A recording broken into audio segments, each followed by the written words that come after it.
friends, it is January 1st and that means it's time to start a new reading vlog. But first, Happy New Year. I hope you had a nice, ringing in the New Year celebration if you celebrate.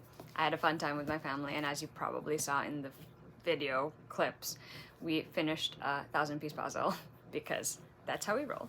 Anyway, I wanted to get on here because I wanted to show you this is what I'm planning on reading first. I love how they look all together. This is the manga series A Sign of Affection, which is by Sue Morishita. I've talked about it on the channel before, but I do want to reread the first 5 volumes because I have 2 volumes to catch up on, and the anime is starting this weekend, and I am super excited about that. So I will get to reading and I will check back in later.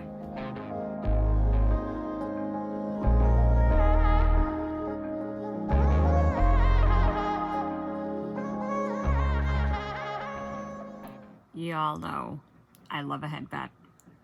I love a headbat.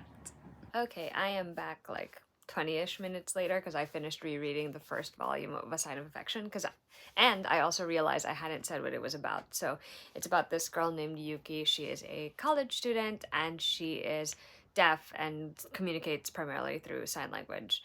And she meets this guy, Itsuomi, when he saves her or helps her out on the train, and they obviously find themselves drawn together.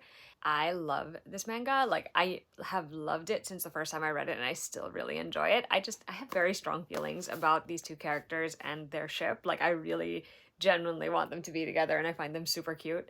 And it's been so enjoyable revisiting that and just like starting off my year with that feeling, like that giddy, happy feeling.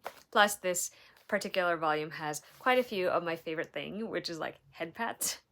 I love a good head pat, and that definitely happens in this one. Even very early on it happens, and I'm just like, I don't know why, like that's a thing for me that I really enjoy. So now I'm going to be rereading the 2nd volume, so I don't know if I'll check back in after that actually, because I feel like my reaction is just going to be like the same. One of the things I actually am doing this time around is when Yuki teaches Itsuomi, because she ends up offering to teach him sign language. So when she's showing him how to say certain things or do certain things, I'm trying to imitate it with my own hands. I'm not very good, and I don't really actually know sign language, but it is fun to learn it, especially because it's Japanese sign language particularly, which is obviously very different from sign language here or sign language anywhere else. So yeah, it's been fun. Time for volume 2. But like, he just finds her so adorable. Okay, I love that he finds her so adorable. It is January 2nd, and it was my first day back at work, which wasn't so bad. But the reason I came on here is to talk briefly about the fact that Danica and I attended the launch event for Dark Star Burning Ash Falls White, which is by Amelie Wen Zhao. That is the sequel and the finale to her series Song... I forgot what the series name is, but the first book is Song of Silver Flame Like Night, which I really enjoyed. I have to reread that one before I read the new one, but I am looking forward to it because it was a lot of fun the first time I read it, and I do think that I'm gonna enjoy myself revisiting it again and being able to dive straight into the sequel after that. But I also came on to do a reading update because I finished my reread of the 2nd volume of A Sign of Affection, and I just love this series, and I had totally forgotten that Yuki becomes more open about her feelings about Itsuomi, and it just gives me feelings. Okay, I don't know if you can tell. Oh, no, you can definitely tell.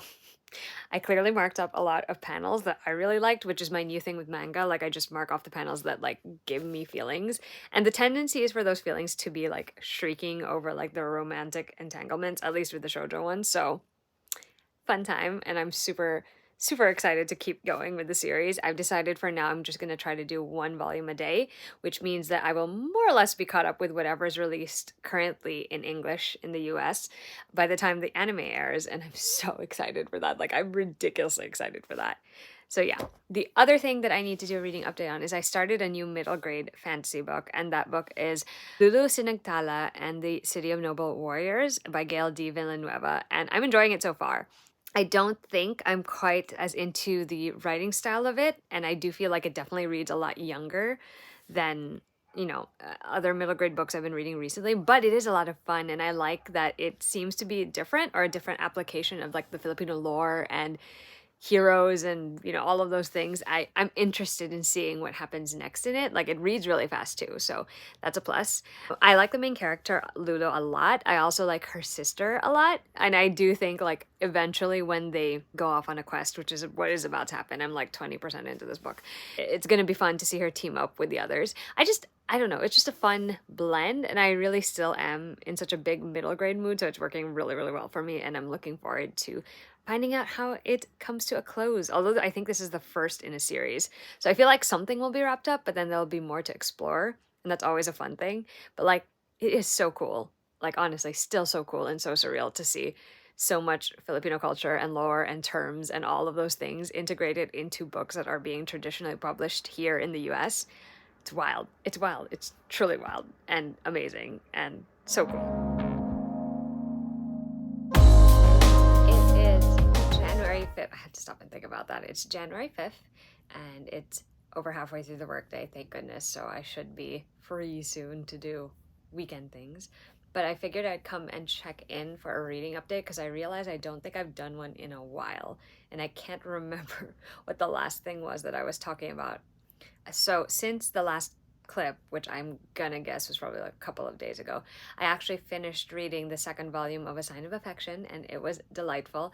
I'd forgotten how much of that one has moments that are specifically between Yuki and Itsuomi, and how much joy those moments bring me. Like, I am so invested in their relationship, and I really like the way that Yuki is, you know, this ordinary, relatable girl who is fascinated by this guy who seems to be trying to communicate her with her, but also still kind of has a mysterious air and is also leading a life completely different from hers. And it's just, I don't know, it just makes me happy to read about. I'm a little behind in my manga reading because I haven't actually read volume 3, 4, or 5 yet, which I've been trying to do one a day, but because I've been so preoccupied with other things, I didn't get the chance to do that. So I'm going to try and catch up a little bit today. Plus, the anime is going to start airing tomorrow, and I'm very excited to watch it. The other book that I was reading, I think the last time, was Lulu Sinigtala and the City of Noble Warriors, which I have since finished. I meant to check in much sooner on that one. And it was fun. It's the third book I can recall that is a middle grade read that incorporates Filipino history, mythology, and lore in a fun adventure type story. I really liked the fact that this one featured sisters as the main component of the story. Like, it was really about family and sisterhood, and I really liked that.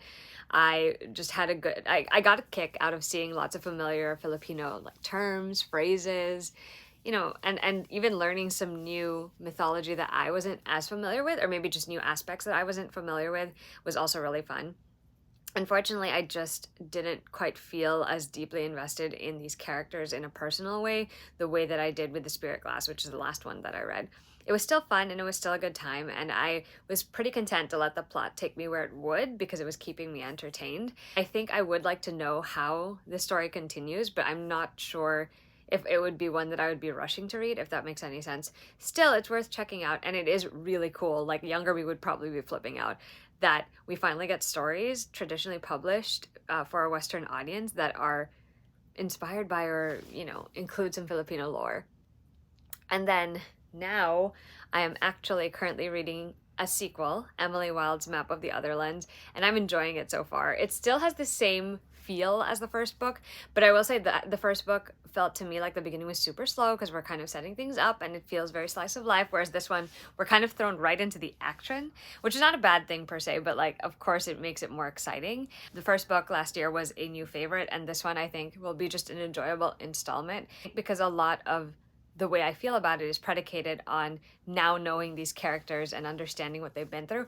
But again, this could change because it was the second half of the first book that changed my mind about that one. So who knows? I am, I think, about halfway or close to halfway on that one. So yeah, I'm going to keep reading that, and I will also keep reading A Sign of Affection, and I will check in with you guys after. Also, by now, I have uploaded the video where I talk about 100 plus 2024 releases that I have on my radar. I also made a spreadsheet that I linked to in that video, which lists even more 2024 releases. Like, it includes stuff that I wasn't able to mention in the video. I don't know. There's just a lot of exciting stuff coming that I am really interested in, and I know that what I have on my list is just a drop. There's so much more out there. There's so much more coming. So 2024, I'm hoping, is going to be a good year for books and for reading. So yeah, I'll check in later. Y'all, I cannot with this bag. Okay, y'all know already, I'm pretty sure, that I love a headpad. That is a thing that I am very fond of. And then he asked her if he could start falling for her help. I love it. You can see the panel that's killing me. It's like right there. You know what's better than a Capadon? When he literally does something similar to it, but because he wants to hug her from the back. Oh, my heart. I genuinely have forgotten how many scenes there are in this one where, like, they appeal to me. So I totally forgot how iconic Volume 3 is just because this is the volume where they finally start dating. For real. And I just can't. I really can't. Like, a lot of it is because of the characters in the story. Like, there's a lot of body language involved, and just the way that it's illustrated, just it works so well for me. I just love it so much. They also had their first kiss in this manga volume, and I'm and then it ends with him introducing Yuki to his friend Shin as his girlfriend, and I'm just I don't know what to tell you. It brings me so much joy. Like, this series brings me so much joy. Had quite a few tabs in it. So moving on, I am now gonna read Volume 4. I mean, I love the covers of this series a whole lot, but I particularly love their coloring. Like, I just love how they look, and I really love Yuki's dress on this cover. But I digress. Now I'm gonna go back to reading. So I was gonna try and be more organized with the vlogging, but when I'm reading manga, I just can't help myself. I think what I am enjoying the best about Volume 4 is not just that they're reunited, not just that they're hanging out and that she met one of his friends, but it's also because, like, Itomi just seems so proud to show her off, and like he's so excited to show her off, and he, like, everyone can see that he looks at her differently, and I can't. I totally forgot that there is a backstory with Itomi's best friend Shin and their other friend Emma. Like, I forgot that, well, I knew Emma liked Itomi, but I had forgotten that Shin likes Emma and that Itomi obviously doesn't have feelings for Emma. So, like, I can't. It just brings me so much joy. Was I perhaps hyperventilating by the time I got to the end of this volume? Yes, I was. To be fair, it's been over a year since I read these volumes, and just the sheer delight it is bringing me to watch this relationship blossom all over again is, oh my god, I can't. We had their first sleepover together, and I'm just, and when he tells her that she's so precious to him, I can't. I'm trying to gauge how this is going to be when I see it animated, because I feel like I'm going to go feral. I just genuinely feel that, but yeah. Love the series so much, and I enjoy it so greatly. So I'm sure I'm going to know how to pronounce his name properly once I hear it in the anime, but like her childhood friend, Ushi? We all can tell from the beginning that he has a thing for Yuki, but like this point where he's at, and the line is that he uses sign language because that's when she looks at him. Got me right in the feels, even though even though I'm obviously like a big fan of Itomi and Yuki dating, like, still got me in the feels. You know, I don't know if anyone else does this too, but do you actually talk at characters in books when they're doing things? Like, in this particular manga, like, I just had a reaction to Yuki because she meets up just, you know, randomly with Uishi. They were in the grocery, and it's sort of obvious, I mean, as a reader, to see, like, he has feelings for her for sure. But she doesn't seem to know that. She just senses, like, there's something different in their dynamic. And I'm like, girl, he's obviously got feelings for you. Like, just give him a break, okay? So I wanted to share a quick moment of appreciation for this particular panel because Yuki's worrying about Ushi. She recognizes that something is going on with him and that he feels a bit different, and she says to herself, or thinks to herself, I guess how heavy someone's worries feel depends on who they are and how much they can carry at that moment. And if that is not the most relatable line I've read today, I don't know what is.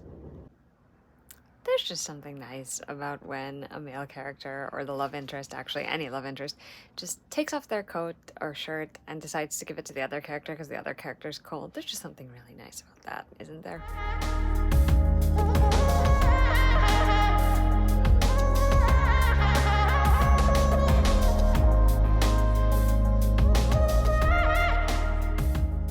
So I realized I haven't done a reading update in like I don't even know how long anymore, so that is what I'm going to be here to do. So the last time I remember checking in, I was still in the middle of rereading volumes of A Sign of Affection. I have since caught up on A Sign of Affection. I read volume 6 and volume 7, which were the two new to me volumes, and I love this series so much. There is just something so sweet and heartwarming and comforting about it, and I really wanted to be in that mood at the start of the year, which is why I ended up reading that manga series first. I just love getting to know Yuki and Itsuomi more, and I like seeing their relationship develop despite the many obstacles that end up in their way, or the many things that they end up having to work through. It's fun to like sort of see them have these nice sweet moments, but then to have that juxtaposed against some more emotional moments where they're really learning to communicate with each other. I love that so much, and it just makes me so happy. And the way volume 7 ends definitely has me hankering for a new volume, so there's also that. We did start watching the anime as well. Only one episode is out as of today, and that was so delightful. It was just so magical seeing the manga that I had read and loved just brought to life like that, just to see the characters moving and talking, and it was wonderful. Like, even though I knew what was going to happen, like every moment just delighted me and made me so happy, and it was just magical and beautiful, and I highly recommend it if you're a shoujo fan. I also ended up binge reading another series, this time a manhwa series. I watched the first episode of Solo Leveling, which is an anime I had been looking forward to for forever, and it was really, really good. It is exactly the type of anime I like when it comes to like the shonen, because the premise is that the main character is considered the weakest, most incompetent hunter, and then circumstances end up with him having the system that helps him to become stronger and stronger. And the first episode was super intriguing. Definitely going to continue the anime because the animation style is beautiful, and I just want to see that story unfold with, you know, these characters walking and talking and all of that. However, my brother-in-law actually read all the volumes that are currently out for Solo Leveling, and he read it really fast considering he doesn't normally read at that speed. So I was like, I have to read it too. And so inadvertently, all three of us are now caught up to volume 7 of Solo Leveling. And by 3, I mean me, Maki, and his brother. And it's so good. It's so good. It's one of those few series where I really like the characters, but what drives the story for me and what keeps me picking up volume after volume is the story. What I mean is the plot and the twists and the turns that it takes. It's really exciting. It's really action-packed, and there are high stakes, and there are just like fun, epic moments, and I really enjoy that. I don't know, if you like gaming stuff, if you like stories that, you know, have leveling up and ranks and stuff like that, you're probably gonna like this one as much as I do. And it's fun. It's so fun. It's the most fun I've had reading, even though I'm also stressed while I'm reading it because of all the things happening. Like, it's just so wicked cool. And I'm so late to the party on that one because I've been meaning to read it for ages, but only finally just got around to it. And I'm kicking myself a little bit, but I'm also glad that I was able to read so many volumes in succession. And you can definitely count on me reading volume 8 as soon as it's out this month. What else have I read? Oh, I finished our family book club pick for the month, and that is Happy Money, which is by Ken Honda.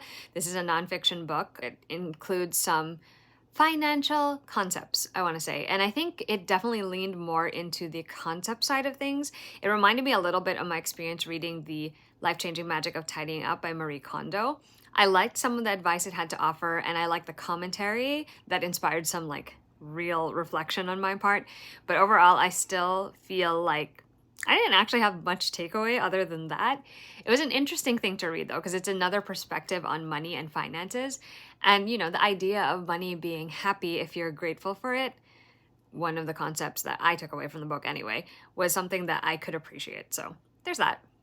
And then, oh my gosh, I feel like I've read so many things since I last updated you guys. I am low-key, for no other reason than I find it to be a comforting reread, despite the fact that it also brings me a lot of pain while I'm reading it. I started rereading the Throne of Glass series again. Is this going to be the time when I actually finish the entire series? We will never know. But I don't really want to talk about that much because I feel like I've talked about it so much on the channel anyway. Suffice to say that I have already at this point completed my reread of The Assassin's Blade, which I honestly have a good time with. I like these little snippets of Selena Sardothian's life. I like seeing the people she interacts with. I like the adventure she goes on. And I do enjoy seeing familiar faces pop up here and there. This time around, I think my particular focus was really on Sam. I love Sam. I have such a soft spot for Sam. So reading about him was, it was something. I'm currently close to halfway through my reread of Throne of Glass at this point, and that one's been fun too because it was my introduction into Sarah's writing and her worlds, and I will always feel nostalgic about it, even though when I'm listening to it now, I'm kind of like, wow, where it starts is so different from where the series ends, and I think that's really, really cool.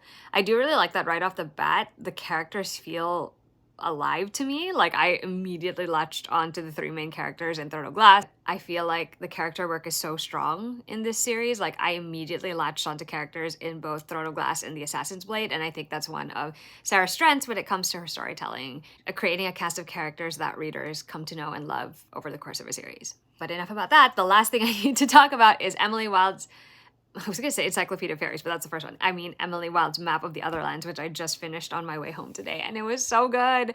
I really enjoyed the first one, and I still think it's my favorite of the two, but I love that the second one still had many of the elements that I so adored in the first. Like, we still have Emily being very educated and interested in pursuing knowledge and using the knowledge that she's gained in order to help other people or to further her own investigations. We have fairy lore and fairy realms and fairy tricks, and those all play a part in the story, and it's all told in journal entries from Emily's point of view. So it weirdly, despite like some of the circumstances they find themselves in, it weirdly also feels kind of comforting because she has this dry, no nonsense tone when she's trying to explain things and give you all the details of stuff.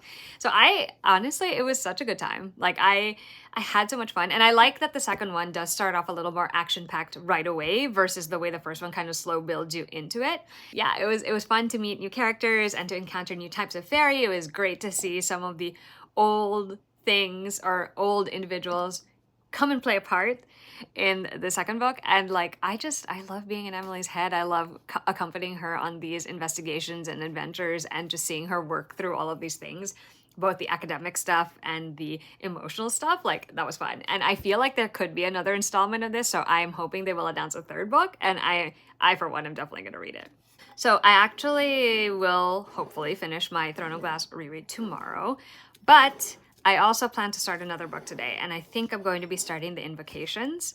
I don't know too much about that one, except that it's a murder mystery, kind of, but it has witches and demons involved, I think. Like, that's really, like, I'm pretty sure that's a terrible summary, but I am looking forward to reading it because I've heard really good things, so I'll check in when I start it.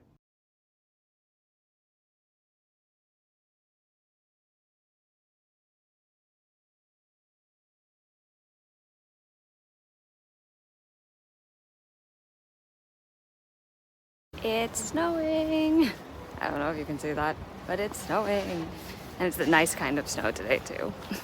I don't always love when it snows, but this is the kind I like best, where it's like powdery and light and sugary and fun to walk in. Little slippery, so you gotta be careful, but yeah, it's snowing finally. First real snow of the season. I am so bad at checking in, but I figured now is as good a time as any to do that. So I will. I actually just got back from hanging out with my friends Rachel and Kristen. We went to Kinokuniya, which is always one of our favorite hangout spots, and I was good and did not get anything new, even though I would have if any of the volumes or the manga that I wanted was present. It was not, which was a lucky break for me in my wallet. Anyway, I want to talk about what I've been reading. So I think the last time I checked in, I had been doing an audio reread of Throne of Glass. Really enjoyed that. I had already finished it. Reading that series is just a comforting thing to me, despite all of the ups and downs and emotional roller coaster twists it takes me on.